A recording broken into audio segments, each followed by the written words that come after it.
안녕하세요. 제가 요즘 남편과 거의 매일 싸웁니다. 이유는 남편의 취미생활 때문입니다. 사안이 좀 심각해져서 이혼도 고려하고 있습니다. 남편의 취미생활은 한마디로 종잡을 수 없습니다. 그때그때 관심사에 따라 취미가 달라지는 편이에요. 어느 기간은 피규어를 모았다가 어느 기간은 특정 종류의 화분, 어느 기간은 특정 종류의 물고기. 그런데 사 모으다가 실증이 나면 내버려 둡니다. 남편의 서재 겸 방에는 사놓고 모아놓기만 한 피규어들이 가득해서 아이들이 들어오지 못하게 잠가 놓았습니다. 또 화분이나 물고기들 같은 생물 종류 뒤처리는 늘 제 몫이었습니다. 남편이 실증나서 안 키우고 내버려 두면 제가 대신 관리했다가 주변 사람들에게 팔거나 나눠주거나 해서 처리해 왔습니다. 뒤처리를 제가 안 하면 식물들이 썩거나 물고기는 죽어 있거나 했기 때문에 아이들 보기에도 안 좋고 위생 상태도 말이 아니니까 어쩔 수 없이 제가 나서서 그렇게 했습니다. 참고로 집에 4살, 5살 아이들이 있습니다. 이리 왔는데 요즘은 뱀을 키우고 싶다고 난리입니다. 다른 건 다 이해해도 진짜 아이들 있는 집에 뱀은 정말 이해가 안 갑니다.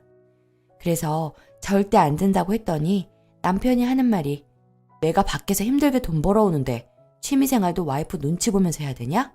라고 하네요. 근데 저로서는 어이가 없는 게 저희 맞벌이 부부입니다. 평일에는 말할 것도 없거니와 주말에는 본인이 저보다 더 일해서 더 벌어온 만큼 쉬어야겠다며 방에 들어가 나오지 않습니다. 아이들이랑 놀아준 거 지금까지 손에 꼽을 정도이네요.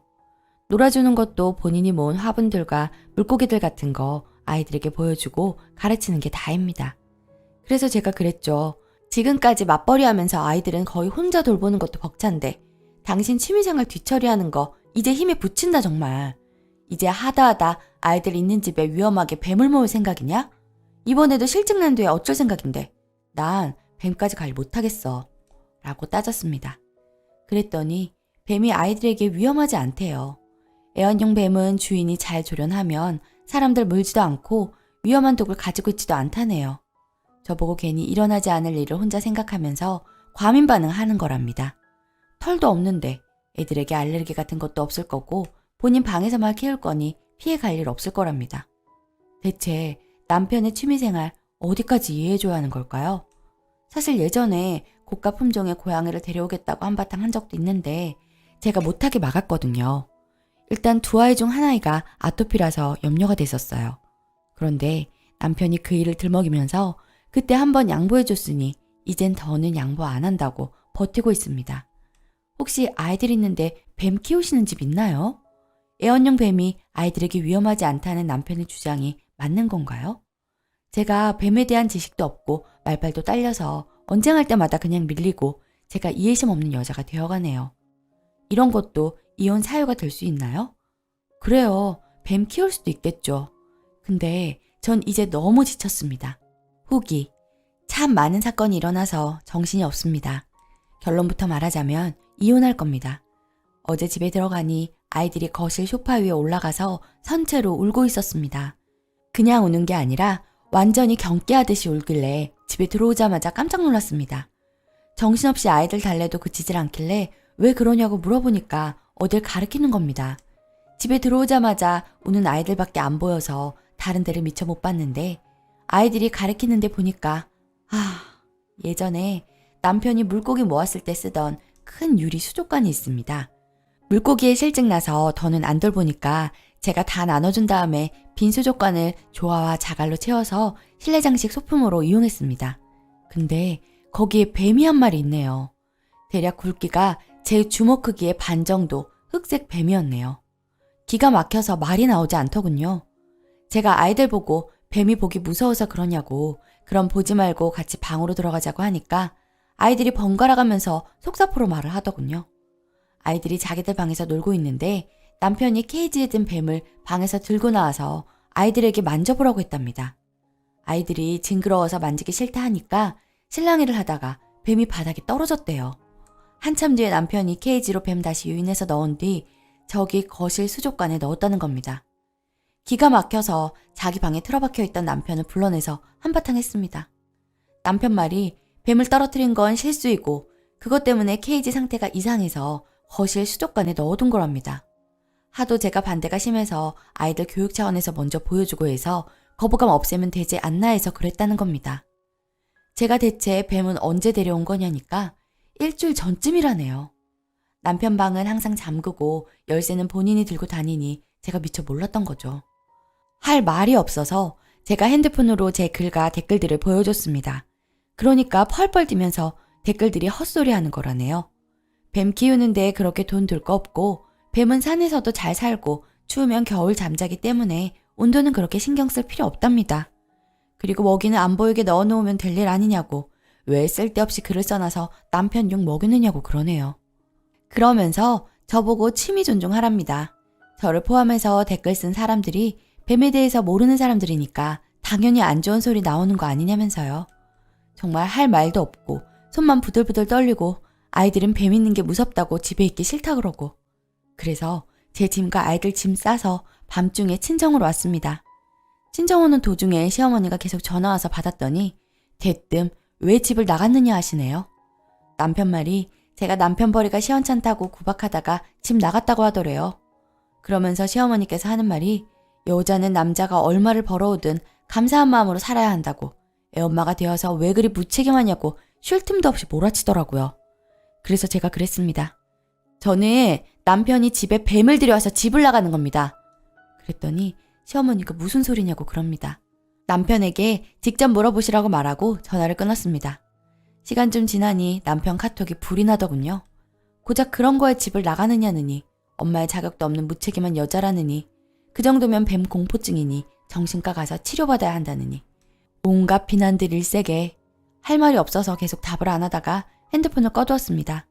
잠이 안 와서 거의 뜬 눈으로 밤을 보내고 아침에 회사 가는 길에 핸드폰을 켜보니 시어머니랑 남편 카톡들이 줄줄이 와 있더군요. 시어머니는 자기가 아들 어릴 때 돈 번답시고 잘 못 돌본 게 미안하다고 너라도 잘해야 하지 않겠느냐는 내용이고 남편은 자기가 잘못한 셈 치자고 굵은 뱀이어서 애들이 무서워한 거라고 앞으로는 얇고 작은 뱀들만 데려오면 되지 않느냐고 그것도 많이 양보한 거라고 이런 내용 보냈다가 그래도 답 없는 게 화났던지 본인 SNS에 제 저격글 올려서 링크해 놓은 걸 보냈더군요. 클릭해보니 남편 친구들로 보이는 사람들이 제 욕을 해놓은 댓글들이 서너 개 달려있고 글에 의하면 저는 남편의 취미생활도 존중해주지 않고 남편 아침밥도 제대로 안 챙겨주며 돈 번다는 핑계로 밖에 나가 놀기만 하는 여자더라고요. 다 대답할 가치가 없어서 그냥 내버려뒀습니다. 원래 결혼 초에 남편이 이 정도는 아니었어요. 무슨 말이냐면 이 정도로 취미를 광범위하게 바꿔대거나 육아에 과도하게 무관심하거나 하지는 않았다는 말입니다. 결혼 초에 큰아이 낳고 한 몇 달 후쯤까지는 그래도 아이 분유탈 때 잠시 안고 있어 주거나 하는 정도로 도와주기는 했었습니다. 집안일도 적어도 한 달에 한 번 청소는 도와주기는 했었지요. 남편이 가부장적인 집에서 자라서 본인 스스로 집안일을 해본 적이 거의 없었기 때문에 조금만 집안일 도와줘도 칭찬하고 축혀 세워주고 그랬습니다. 근데 큰아이가 거의 돌쯤 되어갈 때부터 그마저도 안 하기 시작하더라고요. 본인 말로는 결혼하고 자기 생활이 없어지는 것 같답니다. 남자는 원래 자기 세계가 있어야 하는 거니 이해해줘야 한다면서. 그리고 자기가 돈을 더 벌어오지 않느냐입니다. 사실 연봉으로 남편이 100만 원 정도 더 벌긴 합니다. 저희 출퇴근 시간은 얼추 비슷하고요. 그런데요, 남편이 생활비로 제가 주는 돈은 40, 50만 원 남짓입니다. 원래는 한 80만 원 정도 줬는데 취미에 과도하게 빠지고부터는 줄었습니다. 자잘하게 아이들에게 들어가는 돈이나 나머지 생활비는 제 월급으로 충당합니다. 결혼 초엔 남편이 제 월급으로 주 생활비하고 자기 월급으로 적금을 들자고 해서 그렇게 하기 시작한 건데 점점 생활비를 줄이더니 제가 생활을 주로 꾸려 나가는 걸 당연시했습니다. 적금 든 내용을 보여달라고 해도 자기를 못 믿느냐는 말밖에 안 돌아오고 아이들이 크면서 제 월급과 남편이 주는 생활비로는 감당이 안 돼서 주말 시간제 알바도 가끔 뛰면서 유지하고 있습니다.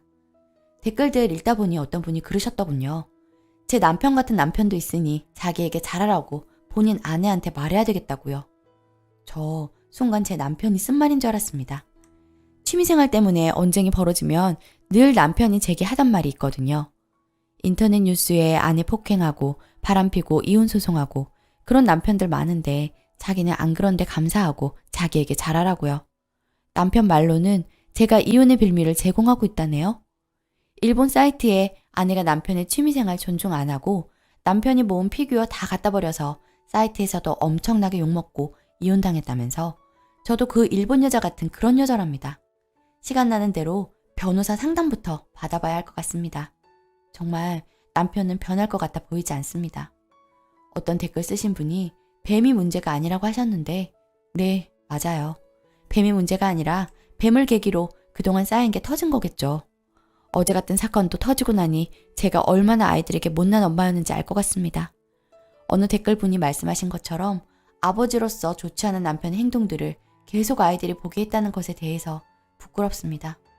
그래서 남편한테 마지막으로 문자했습니다. 나도 취미로 다른 남자 키워볼게. 이혼하자. 하고요.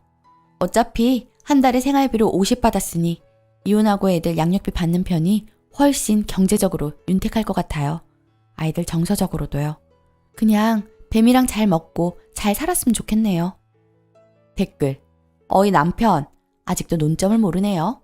지금 뱀을 키우냐 마냐가 문제입니까? 님은 일단 취미라고 포장한 다음 얼마 안 가 책임지지도 못한 일들을 키우고 있고 마지막 책임은 항상 마누라한테 넘깁니다. 이게 어른이 할 짓입니까? 작심 3일도 모자라서 가족들한테 민폐 좀 그만 끼쳐요. 애들과 마누라가 다 싫어하면 당신이야말로 양보해야 하는 거 아닙니까? 자기만 중요해요? 아니, 거기다 무슨 자기만의 세계가 없다고? 그럼 좀 민폐 안 끼치는 취미로 골라서 제발 좀 몇 달은 가보세요. 정상적인 사람은 항상 같은 취미를 2-3개 혹은 몇 개를 가지지 자기처럼 툭 하면 바꾸면서 민폐 주지 않아요. 이혼 당해도 싸요. 당신은 가족과는 예의를 몰라도 너무 모르네요. 오늘의 사연은 여기까지입니다. 안녕하세요. 어제는 저의 지긋지긋한 결혼 생활의 종지부를 찍는 날이었네요. 바로 이혼료 꼬리를 달게 된 날입니다. 하지만 절대 후회는 없어요. 마지막 날까지도 느꼈습니다. 이 이혼은 반드시 진행되어야 한다고. 법원에 갔다가 이것저것 마무리를 지을 겸 커피숍에서 이야기를 하는 와중에도 제 속을 뒤집어 놓는 그 인간을 보면서 이혼이 얼마나 잘한 결정인지 또 한 번 깨달았습니다. 끝까지 제 탓을 하며 네가 조금만 잘했어도 우리 엄마가 널 예뻐해 줬을 텐데 라는 인간이 이제는 불쌍해 보이기까지 하더라고요. 이런 뭐 같은 남자와 1년을 살았습니다. 4월 21일에 결혼을 해서 4월 22일에 이혼하다니 참 저의 인생이 재미나기도 하고 씁쓸한 생각이 들어요. 정말 결혼을 제가 왜 했나 모르겠습니다. 결혼을 너무 후회합니다. 결혼 자체를 후회하는 게 아니라 이 남자, 이 그지 같은 남자를 만난 게 후회된다는 게 맞겠죠. 그나마 지금 아이가 없는 상태입니다. 그래서 헤어지기까지 결심이 더 쉬웠던 건 사실이네요. 저희는 시댁 도움 없이 저희 힘으로 결혼한 케이스입니다. 그 사람과 가진 돈으로 대출을 받고 집을 구했고 맞벌이를 해서 열심히 돈을 모으겠다 다짐도 했었죠. 예물도 반지만 했습니다. 저희는 시댁이나 친정이 그리 잘 살지 못해서 보태줄 형편이 못 되었어요. 하지만 우리 돈으로 나름 야무지게 살림살이를 구입해서 결혼을 준비했고 둘 다 성실하게 돈 벌면 된다고 생각했기에 행복한 날을 기대했었죠. 그런데 신혼여행을 다녀와서 혼인신고 한 후부터 사람들이 바뀌더군요. 그 인간뿐 아니라 시댁 사람들도 절 대하는 행동이나 말투가 바뀌었단 느낌이 들더라고요. 그러면서도 생각을 했습니다. 아직 어렸고 결혼 생활에 적응해야 하는 시기라 내가 예민한가 보다 라고 생각을 했는데 어느 날부터 시어머니가 연락이 와서 돈 이야기를 자주 꺼내시더라고요. 액수도 점점 커지더니 회사에서 일을 하는데 시어머니가 급전이 필요하다며 20만 원만 붙이라고 하시더라고요. 그리고 그 전화가 일주일에 한 번씩 오기 시작했습니다. 하루 이틀도 아니고 계속 돈이 나가니 부담스럽고 싫더라고요. 저 또한 박봉이라 처음에는 불편한 고부 사이라 몇 주간은 돈을 들였지만 생활이 빠듯해지니 안 되겠다 싶었습니다. 그러던 찰나에 시어머니가 필리핀 여행을 간다며 300만 원을 달라시더라고요. 그것도 아들한테 말고 저한테요. 그래서 좀 대놓고 싫은 티를 냈습니다. 300만 원이요? 어머님, 그 돈이 어딨어요. 사실 지금도 제가 매번 어머님 용돈 드릴 형편은 안 돼요.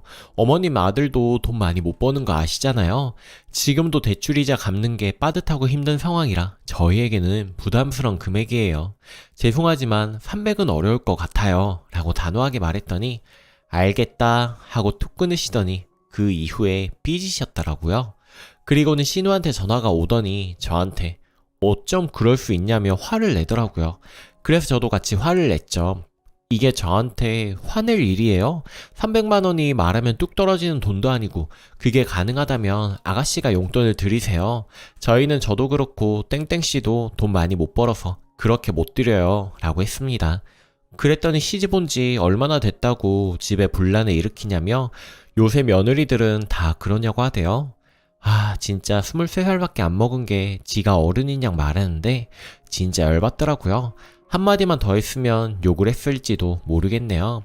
그리고 지 오빠한테 전화를 해서 내가 뭐라고 했다는 둥 울고불고 또 시어머니도 자기 아들한테 전화해서 울고불고 그 인간은 진짜 결혼하고 효자가 됐는지 자기네 식구들 편을 들면서 그래도 그렇지 그렇게 단호하게 굴면 어떡해 엄마 놀라셨겠다 하더군요. 진짜 단호하게 굴 거였으면 돈 이야기 나왔을 때부터 그런 말은 넣어두시라고 했을 거야. 그리고 내가 더 놀랬어. 어떻게 며느리한테 돈 이야기를 꺼내? 우리가 결혼할 때 뭐 지원 받은 거라도 있냐? 했더니 저보고 돈밖에 모르는 야박한 인간이라고 하더군요. 야박이라 야박한 인간이 시어머니 전화 다 받아들이고 음식 하라고 하면 뛰어가서 음식을 하나요? 신혼 초에도 어머니가 집에서 개모임이 있으시다며 도와달라고 연락이 왔더라고요. 너 좀 빨리 퇴근해서 음식 장만 좀 해라. 우리 집에서 개모임 하는데 며느리도 생겼는데 네가 와줘야 하지 않겠니? 이때도 회사의 눈치 보면서 부랴부랴 퇴근해서 달려갔습니다. 지금 생각하면 단칼에 거절하지 못한 게 천추의 한일 뿐입니다. 아무튼 회사에 반차 내고 집에 가서 열심히 해서 음식 5가지 이상을 만들었습니다.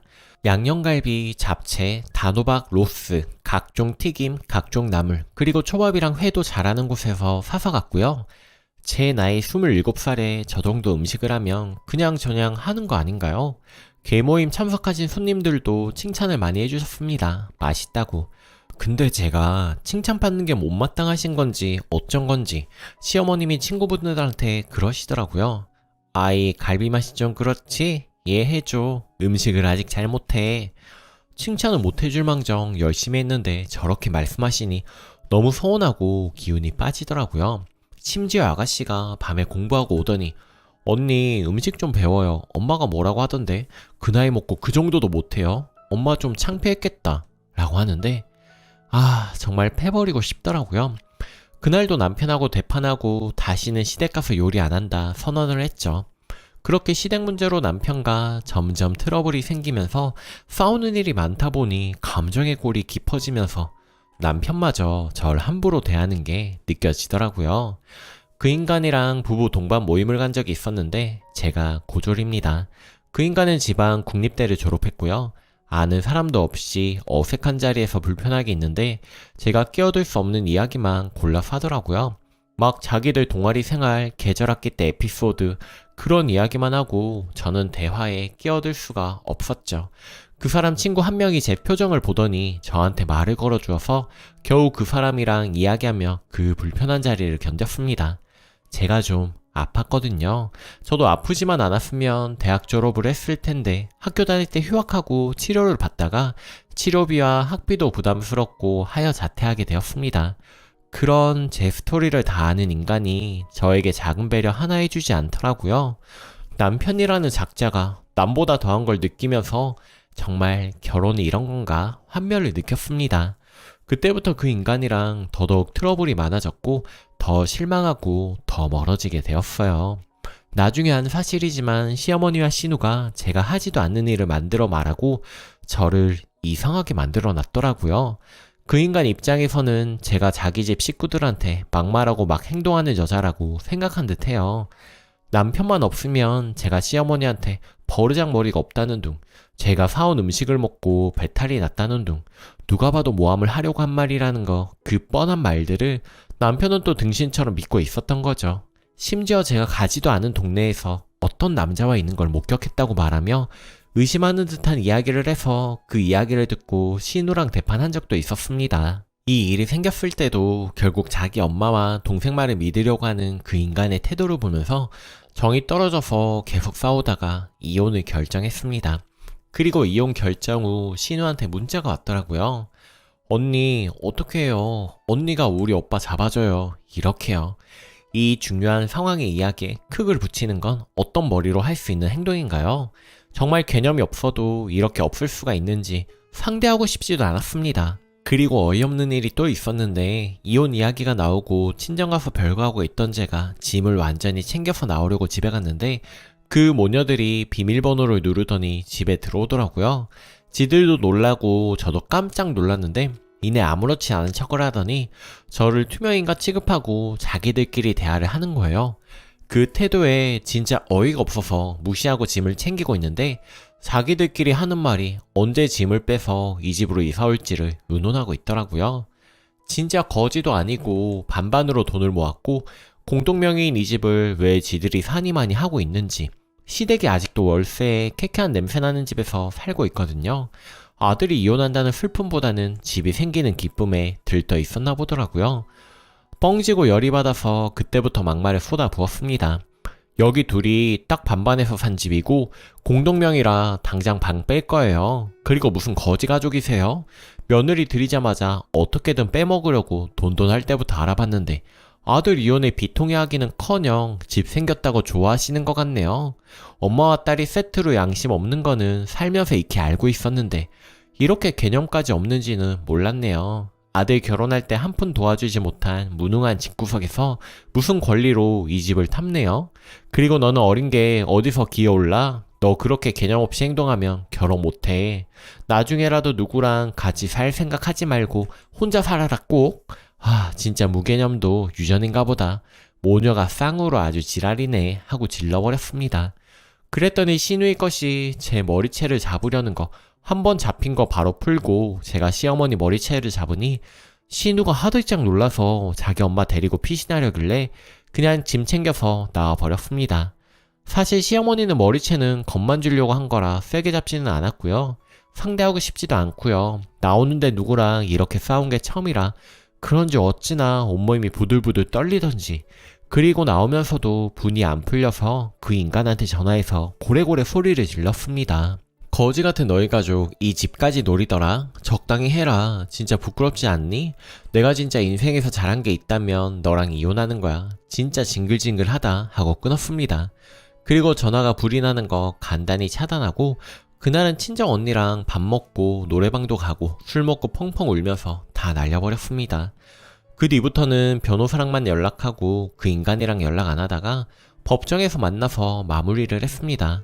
그래도 마지막에 그렇게 난리 한번 피워서 그런지 속병은 안 날 것 같아요. 그때 당하던 시어머니 표정을 잊을 수가 없거든요. 연애 1년, 결혼 1년, 나이 2년 그냥 바다에 날려버리고 다시 시작하려고 합니다. 혹시나 이곳에 결혼 안 하신 분이 계시면 신중하게 결혼을 하세요. 진짜 그지 같은 인간을 만나면 인생이 그지 같아집니다. 모두 행복하세요. 오늘 제가 준비한 사연은 여기까지입니다. 좋아요 눌러주시고 오늘도 행복하세요. 감사합니다.